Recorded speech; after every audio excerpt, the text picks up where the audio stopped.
Voilà déjà un mois quasiment jour pour jour que la France entière a les yeux rivés sur l'affaire Palmade.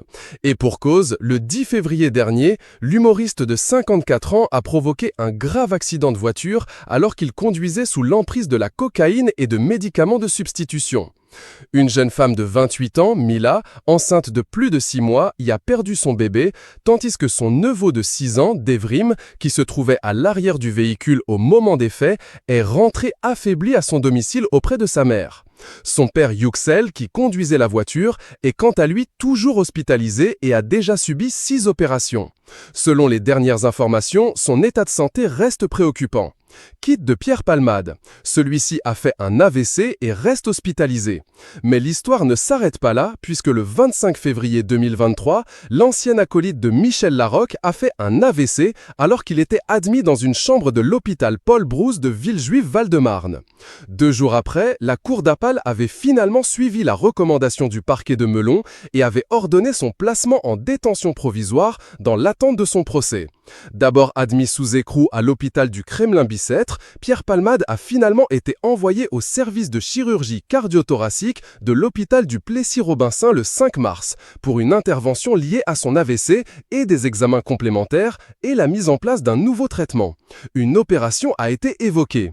Un pépin de santé si grave que, pour l'instant, le comédien n'est absolument pas transférable en prison et, de toute façon, un juge a décidé de lever sa détention provisoire pour lui accorder une liberté sous contrôle judiciaire avec un certain nombre de règles comme l'interdiction de quitter la France, de rentrer dans sa maison de Célie-en-Bière ou encore de contacter les 2 passagers de sa voiture présentés comme des escortes.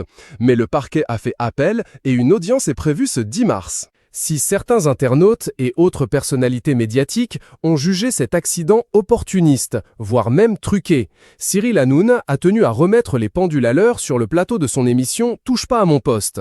Le 8 mars, en direct sur C8, il a donc tenu à faire quelques révélations au sujet de l'AVC de Pierre Palmade. La discussion, qui tournait autour du lynchage médiatique de Pierre Palmade, a fini par s'orienter vers Julien Lepers, qui a soutenu l'ex-grand ami de Muriel Robin, laquelle, écœurée, ne lui parle plus et lui a écrit une lettre pour lui dire ce qu'elle avait sur le cœur après l'accident selon les informations de Paris Match. Julien Lepers soutient Pierre Palmade, mais déclare qu'il est déjà mort selon lui, pouvait-on en effet lire sur l'un des bandeaux de l'émission. L'ancien animateur a utilisé cette formule pour parler surtout de mort médiatique, Pierre Palmade étant selon lui mort pour le show business et le grand public avant même son procès. Après quelques échanges avec ses chroniqueurs, Cyril Hanouna a donné quelques détails nouveaux sur l'état de santé de Pierre Palmade, toujours hospitalisé à Marie-Lannelang, au Plessis-Robinson. L'AVC a été extrêmement violent. Avant de préciser, c'est ce que disent également les médecins et des personnes dans l'affaire, un peu des policiers qui sont dans l'affaire. Et à lui d'indiquer qu'il avait en effet fait sa petite enquête. On imagine qu'il est aussi bien renseigné par une certaine papesse de la presse People.